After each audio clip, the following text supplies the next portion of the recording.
ഇതിനോട് എനിക്ക് ചോദിക്കാനുള്ളത്, ഇപ്പം നമ്മൾ ഇവിടുത്തെ വലിയ ബഹളങ്ങൾ കാണുന്നുണ്ട്. അപ്പുറത്ത് LDF ആണെങ്കിലും UDF ആണെങ്കിലും NDA ആണെങ്കിലും എല്ലാം വലിയ ആവേശത്തിലാണ്. ഇവിടെ ഒരുമിച്ച് ചേർന്നുള്ളവരെ തെരഞ്ഞെടുപ്പ് പ്രവർത്തനത്തിൻ്റെ പരസ്യ പ്രചരണത്തിൻ്റെ സമാപനത്തിലാണ്. പക്ഷേ അതോടൊപ്പം തന്നെ ഒരാൾ അവിടെ നിശബ്ദനായി നടക്കുന്നുണ്ട്. ആ ഒരു തെരഞ്ഞെടുപ്പ് തന്ത്രം അത് കൂടുതൽ ആളുകളെ സ്വാധീനിക്കാനുള്ള ഒരു സാധ്യതയുണ്ടോ? തീർച്ചയായും പ്രസാദ്, ഈ തെരഞ്ഞെടുപ്പിൻ്റെ തുടക്കം മുതൽ തന്നെ PV അൻവർ ആയിരുന്നു ശ്രദ്ധാകേന്ദ്രം.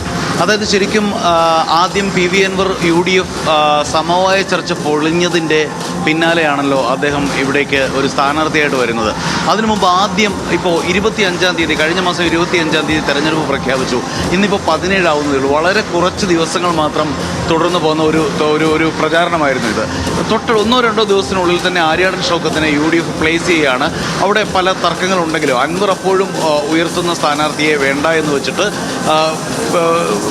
ഷൗക്കത്തിനെ പ്ലേസ് ചെയ്യുന്നു. അൻവർ ഇടയുന്നു. അൻവറും UDFും തമ്മിൽ വലിയ തർക്കമുണ്ടാകുന്നു.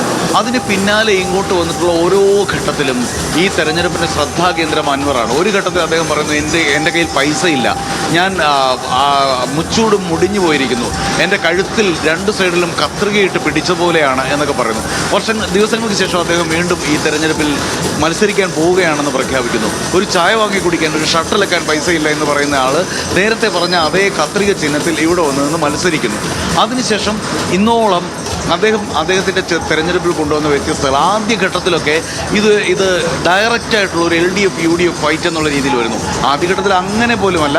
അതായത് സ്വരാജ് ഈ ഒരു മത്സരത്തിലേക്ക് എൻ്റർ ചെയ്യുന്നതിന് തൊട്ട് മുമ്പ് വരെ ഇത് ഏതാണ്ട് UDFിൻ്റെ ഒരു വോക്ക് ഓവർ എന്ന രീതിയിൽ പ്രതീക്ഷിച്ച ഒരു മണ്ഡലമാണ്. 2 തവണ ഇടത്തേക്ക് PV അൻവർ ഈ മണ്ഡലത്തെ അടുപ്പിച്ചെങ്കിലും അടിസ്ഥാനപരമായി വലതു സ്വഭാവമുള്ള, കോൺഗ്രസ് സ്വഭാവമുള്ള ഒരു മണ്ഡലമായതുകൊണ്ട് തന്നെ PV അൻവർ കൂടി മാറി നിൽക്കുന്ന ഒരു അവസരത്തിൽ തീർച്ചയായിട്ടും കോൺഗ്രസിന് ജയിക്കാം അല്ലെങ്കിൽ UDFിന് ജയിക്കാം എന്നൊരു പ്രതീക്ഷയുണ്ടായിരുന്നു.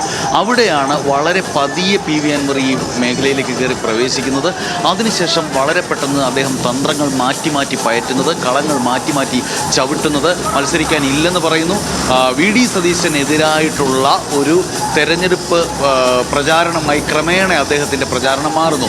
അദ്ദേഹം പിണറായി സത്തിനെതിരെയൊക്കെയാണ് സംസാരിച്ച് വന്നതെങ്കിലും ഇപ്പോഴത്തെ ഘട്ടത്തിൽ പിണറായിയേക്കാൾ വലിയ ശത്രുവായി അദ്ദേഹം VD സതീശൻ മാറി. ഈ ഒരു സവിശേഷ ഘട്ടത്തിൽ മാറുന്നത് നമ്മളിങ്ങനെ കാണുമ്പോൾ ഈ ബഹളത്തിനിടയിൽ നമ്മളിപ്പോൾ കണ്ടുകൊണ്ടിരിക്കുന്ന ഈ സ്ക്രീനിൽ കാണുന്ന നിരവധി ചതുരങ്ങൾക്കിടയിൽ PV അൻവർ ഇല്ല. PV അൻവർ അവിടെ പോലും ഒരു വ്യത്യസ്തനാവുകയാണ്. ഞാൻ ഈ കൊട്ടിക്കലാശത്തിന് ഇല്ല എന്ന് പ്രഖ്യാപിച്ചുകൊണ്ട് അദ്ദേഹം മറ്റൊരു ഭാഗത്ത് പ്രചാരണം നടത്തുകയാണ്. ധാരാളം വാഹനങ്ങളൊക്കെ അവിടെ ഉണ്ടെന്നാണ് അറിയുന്നത്. ഫലത്തിൽ അത് കൊട്ടിക്കലാശമായി മാറുകയാണ്.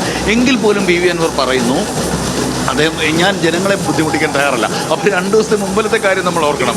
ബുദ്ധിമുട്ടിച്ചാണെന്ന് പറഞ്ഞാൽ ഇപ്പോൾ നമ്മുടെ ഒരു പ്രോഗ്രാം പോലും ഏതാണ്ട് 2 അതിഥികൾ അതിന് പറ്റാതെ പോയി.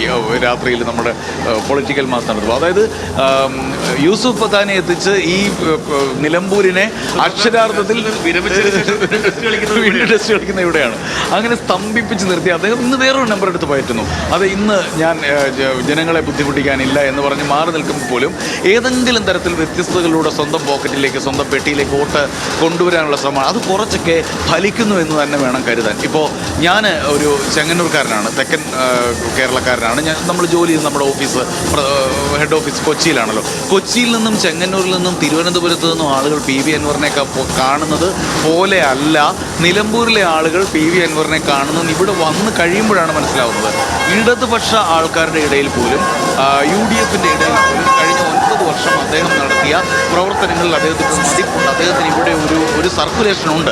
അത് എത്ര വോട്ടായി മാറുമെന്നുള്ളതാണ് പ്രത്യേകത. കഴിഞ്ഞ ദിവസം ഞാനിവിടെ NCPയുടെ ഒരു തൊഴിലാളി സംഘടനയുടെ നേതാവിനെ കണ്ടു. അദ്ദേഹം NCPയുടെ മന്ത്രിയുമായി ഡയറക്റ്റ് ഫൈറ്റിൽ നിൽക്കുകയാണ് PV അൻവർ. അദ്ദേഹം ഇപ്പോൾ ചായ കുടിക്കുന്നതിന് സാധാരണ തൊഴിലാളിയാണ്. NCPയുടെ തൊഴിലാളി സംഘടന എന്ന് പറയുമ്പോൾ അതിന് എത്ര ശക്തിയുണ്ടെന്നൊക്കെ നമുക്കറിയാമല്ലോ. അദ്ദേഹം പറഞ്ഞത് PV അൻവർ ഒരു ആൺകുട്ടിയാണെന്നാണ്. അപ്പോൾ ഈ ആൺകുട്ടി എന്നൊക്കെ തരത്തിലുള്ള ഒരു ഹീറോയിസം അതൊക്കെ ചിലവാകുന്നവരുടെ അടുത്ത് അവതരിപ്പിച്ച് അത് വോട്ടാക്കി മാറ്റാൻ അദ്ദേഹത്തിന് കഴിയുന്നുണ്ട്. ഒരുപക്ഷെ ഒരു 15,000 വോട്ടൊക്കെ അദ്ദേഹം പിടിക്കുകയാണെങ്കിൽ, അല്ലെങ്കിൽ ഒരു 15,000-നും 20,000-നും ഇടയിൽ വോട്ടൊക്കെ PV അൻവർ പിടിക്കുകയാണെങ്കിൽ എനിക്ക് തോന്നുന്ന ഒരു കാര്യം, അത് ഒരുപക്ഷെ ഗുണപ്പെടുക സ്വരാജിനായിരിക്കാം. സ്വരാജിൻ്റെ സ്ഥാനാർത്ഥിത്വത്തിൻ്റെ വ്യത്യസ്തത കൊണ്ട് തന്നെ അല്ലെങ്കിൽ വായിക്കുന്ന ആൾ, അറിയുന്ന ആൾ, അപഗ്രഥിക്കുന്ന ആൾ എന്നൊക്കെയുള്ള രീതിയിൽ തന്നെ അദ്ദേഹത്തിൻ്റെ രാഷ്ട്രീയ വ്യക്തിത്വം തികച്ചും വ്യത്യസ്തമാണ്. അദ്ദേഹത്തിന് വലിയൊരു ഇമേജുള്ള ആളാണ്. ഷൗക്കത്തിനെ സംബന്ധിച്ചിടത്തോളം സ്വന്തം മണ്ഡലത്തിൽ, സ്വന്തം പാളയത്തിൽ തന്നെ ധാരാളം പ്രശ്നങ്ങളുണ്ട് എന്ന് ഞാൻ മനസ്സിലാക്കുന്നു. അടിസ്ഥാനപരമായി UDF എന്നുള്ള ഒരു എഡ്ജ് ഇവിടെ നിലനിൽക്കുമ്പോൾ തന്നെ ഒപ്പം PV പ്രകാശിൻ്റെ വീട്ടിൽ ഇന്നലെ സ്വരാജ് പോയിട്ടുണ്ട്. അദ്ദേഹം അവിടെ ചെന്ന് അതൊരു നിർണായക നീക്കം. അദ്ദേഹം പറഞ്ഞെന്താ, ഈ വ്യത്യസ്ത രാഷ്ട്രീയ പാളയങ്ങളിൽ നിൽക്കുമ്പോൾ പോലും പരസ്പരം ബഹുമാനിക്കുന്ന ഷൗക്കത്ത് പോയിട്ടില്ല.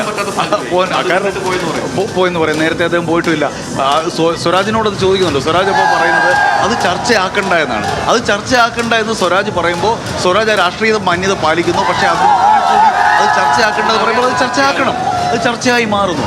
അപ്പോൾ ഞാൻ ഇവിടെ നിന്ന് മനസ്സിലാക്കിയതും വിവിധ സംഘടനാ പ്രവർത്തകർ അല്ലെങ്കിൽ ഇടത് പ്രവർത്തകർക്കിടയിൽ നിന്ന് നമ്മൾ മനസ്സിലാക്കുന്നത് ഈ PV പ്രകാശിൻ്റെ ബന്ധുമിത്രാദികളുടെയും അദ്ദേഹത്തിൻ്റെ കുടുംബത്തിൻ്റെയും അദ്ദേഹത്തിൻ്റെ അടുത്ത അനുയായികളുടെയും 1500-2000 വോട്ടുണ്ടെന്നാണ് പറയുന്നത്. എനിക്ക് വ്യക്തമായി അറിയില്ല, ഞാൻ ഈ പ്രദേശത്തുകാരനല്ല. എങ്കിൽ പോലും പല ഭാഗത്തു നിന്ന്, അത് ഇടതു നിന്നും വലതു നിന്നും പറയുന്ന ആളുകൾ പറയുന്നുണ്ട്, ആ ഒരു 1500 വോട്ട് ഉണ്ടെങ്കിൽ അതുപോലും ഈ തെരഞ്ഞെടുപ്പിനെ ബാധിക്കും.